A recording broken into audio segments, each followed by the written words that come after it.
भी ब्रह्मलोक और परलोक ही नहीं चाहिए, जिसको कोई भी स्वर्ग नहीं चाहिए। वो जीते जी बाहर से किसी से भी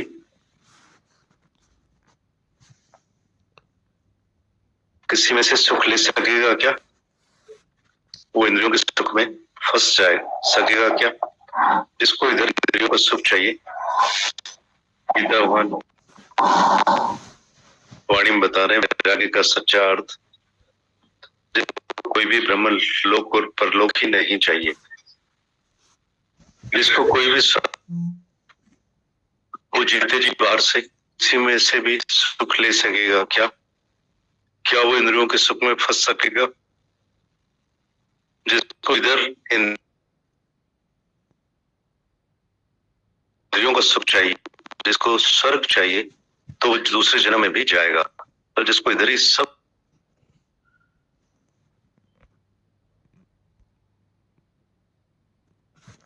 की क्या जो वो उधर जाएगा ही नहीं, तो इधर क्या सुख लेगा? राग और मोह की दलदल से तुम ऊपर चढ़ो, तब सुना हुआ या नहीं सुना हुआ तुम्हारे लिए कुछ रहेगा ही नहीं। जो सुख सुने हैं ना अमेरिका में, ऐसा दूसरे जन्म में बहुत मजा लेंगे, अभी दान करेंगे तो राजा,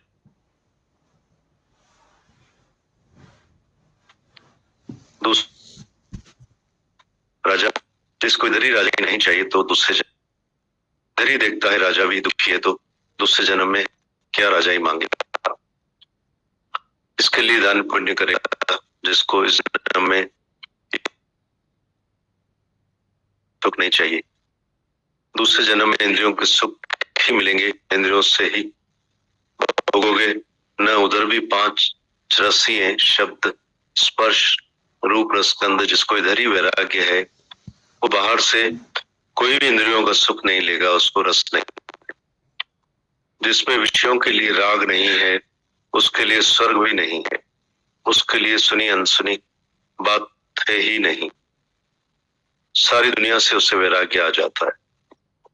वो जब मोह की दलदल से ऊपर चढ़ता है, मोह मतलब राग, जिसको विषय में राग, शरीर में राग, किसी और के शरीर में राग, किसी पदार्थ में राग माना मोह, जो सारी दुनिया के मोह से ऊपर हो जाता है, वो है वैरागी। वैराग में आ जाता है। उसको ब्रह्मलोक का सुख भी नहीं चाहिए, उसको बाकी क्या चाहिए? उसको जन्म मरण है ही नहीं। जिसको इधर ही इंद्रियों का सुख प्यारा लगता है, उसे जन्म मरण में जाना पड़ेगा, उधर जाके सुख। अगर कोई भी वासना है कि मैं सुख भोगूं, बाकी अभी मैंने ये सुख नहीं भोगा है, ये सुख तो भोगा है, बाकी ये सुख रह गया है।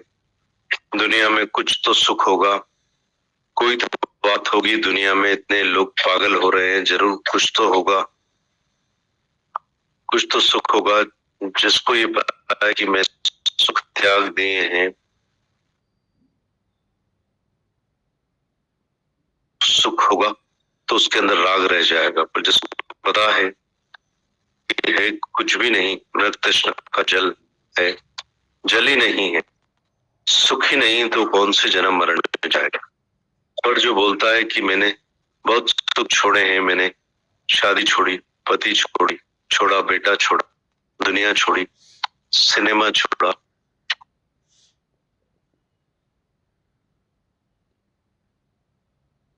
मांस मछली छोड़ी, याद है मतलब ये कुछ छोड़ा है। पर जिस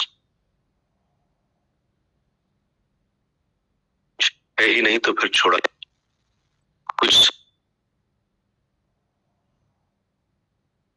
तो मैं कौन सा सुख ढूंढूं कि जिसमें मुझे सुख चाहिए? मेरा सुख चला गया, मुझे सुख नहीं मिला।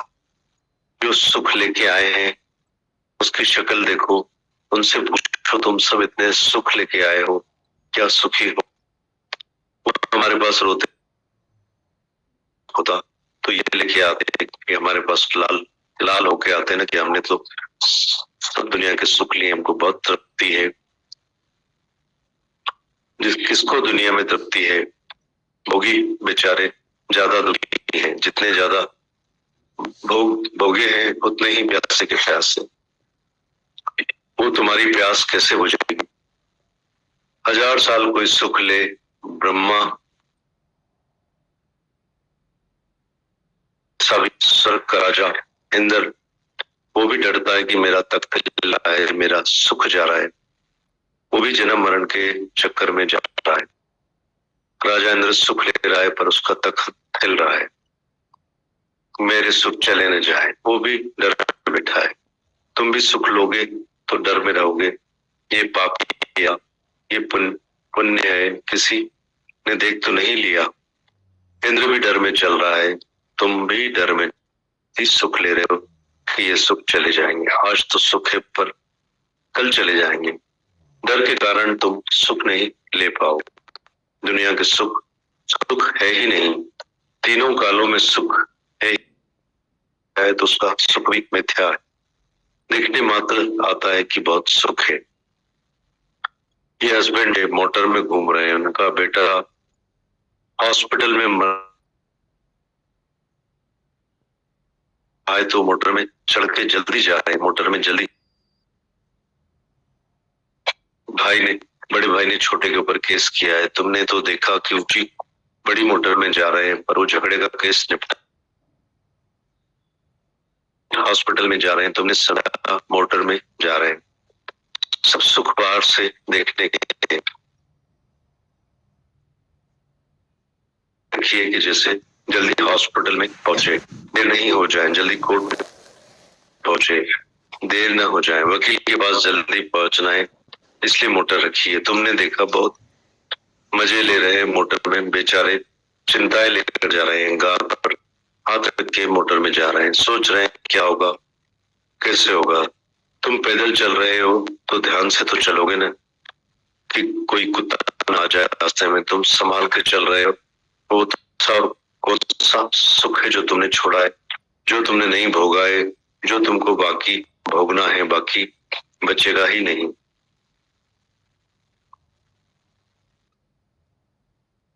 अर्जुन जो मोह की दलदल से बाहर निकला उसके लिए कोई सुख बचता ही नहीं है कि वो सुख ले। कोई सुख छूटा है नहीं, सुख लेने का बचा है। ब्रह्म लोक के सुख तक उसको वैराग्य है। तुम बताओ, तुम्हारे अंदर कोई राग रह तो नहीं गया है कि हमने शादी छोड़ी, बच्चे छोड़े, दुनिया छोड़ी, सिनेमा छोड़ी, सब बैठे हो तो बताओ तुम्हारे अंदर में राग तो नहीं रह गया है कि मैंने कुछ छोड़ा है। किसी का पति छोड़ गया है, किसी का बेटा छोड़ गया है, अंदर में ये तो नहीं रह गया कि मैंने सुख नहीं लिया है। क्या रह गया है बताओ। फिर पति वापस आएगा, मैं तुमको तलाक नहीं देता हूँ, आप पर बहुत आएंगे, सब सुख वापस आएंगे। कंचन, कामिनी, कीर्ति, 3 सुख फिर आएंगे कि तुमने सच्चा वैराग्य लिया है, झूठा वैराग्य लिया है। हस्बैंड के सामने वाइफ के सामने हस्बैंड आएगा, ये है कामिनी। दूसरा है कंचन, माया। सुख, हीरे मोती तुमको सब मिलेंगे। जैसे जैसे ज्ञान सुनोगे तुमको धन भी बहुत मिलेगा। फिर तुम उस धन को ही समझ रहे हो कि मिथ्या समझ रहे। भगवान तुमको इस रास्ते पर सब मिलेगा, सोने की खान, हीरे की खान सब मिलेगी। तुम उसमें अटकते हो कि भगवान की तरफ आगे बढ़ते जाते हो। बताओ, बड़े में बड़ी ऑफर आएगी, ब्रह्म लोक तक ऑफर आएगा। कबीरदास राम परवान भेजिया, वाच कबीरा रोए, क्या करूं तेरी वैकुंठ को जहां साध संगत न होए। वैकुंठ में साथ क्या, वो बोला नहीं, उधर संगत नहीं होगा। कबीरदास ने कहा बड़ी मेहरबानी, थैंक यू वेरी मच। भगवान को बोला आगे चलते चलो, मुझे तुम्हारा वैकुंठ भी नहीं चाहिए जहां साध संगत चादर बुनता था गरीबी में, मजा है साथ संगत में सात संगत तो है, बाकी वैकुंठ नहीं चाहिए।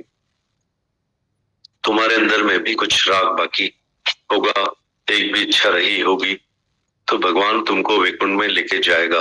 फिर से पति का, बेटे का सुख लेना पड़ेगा। जब थकोगे तब वापस आओगे। जब पक्का वैराग्य आएगा तभी भगवान मिलेगा। सारी दुनिया के सुखों से जिसने हाथ ऊपर किया, जिसको उसको भगवान मिलेगा। अगर किसी तो भगवान फिसल जाएगा। कितना भगवान फिसलने वाला है। जब सारी दुनिया के सुखों से, इंद्र लोक से, सभी ब्रह्म लोक के सुखों से ऊपर होंगे, अंदर से राग निकाले, मोह की दलदल से ऊपर हो जाओ। जब सब बातों से ऊपर हो जाओगे तब भगवान मिलेगा। मोह की दलदल सुनी है, पर तुम मोह की दलदल से क्या निकले हो? हर एक श्लोक को अपने से लगाओ। कितना अच्छा श्लोक है। तुम सारे दिन में न तो गीता हाथ में उठाते हो, ना ही कोई श्लोक पढ़ते हो, ना ही उसको विचारते हो। क्या पता सारा दिन कौन से कुत्ते बिल्ले मारते हो। उसने ऐसा किया, मैंने ऐसा किया, मुझे ये नहीं मिला, मुझे वो नहीं मिला, फलाने ने ऐसा किया। इतनी तो गीता चलती है कि तुम उसके एक भी श्लोक का अर्थ नहीं कर पाओगे। जिसने डीप में लिया होगा तो उस पर बात पर टिका होगा, वही अर्थ पर कर सकेगा। जैसे एग्जामिनेशन में तुम जाते हो, कुछ न कुछ पढ़ के एग्जाम करके आते हो, तुमको बोले उसका अर्थ करो, मोह में से जो निकला तुम निकले हो। अपने से पूछो, मैं मोह की दलदल में से निकला हूं, कैसे तुम अर्थ कर पाओगे, कैसे तुम डीप में जा सकोगे? एक श्लोक है डीप में जाने का है। जो इस बात पर खड़ा होगा वही सच्चा आनंद भी लेगा। गीता।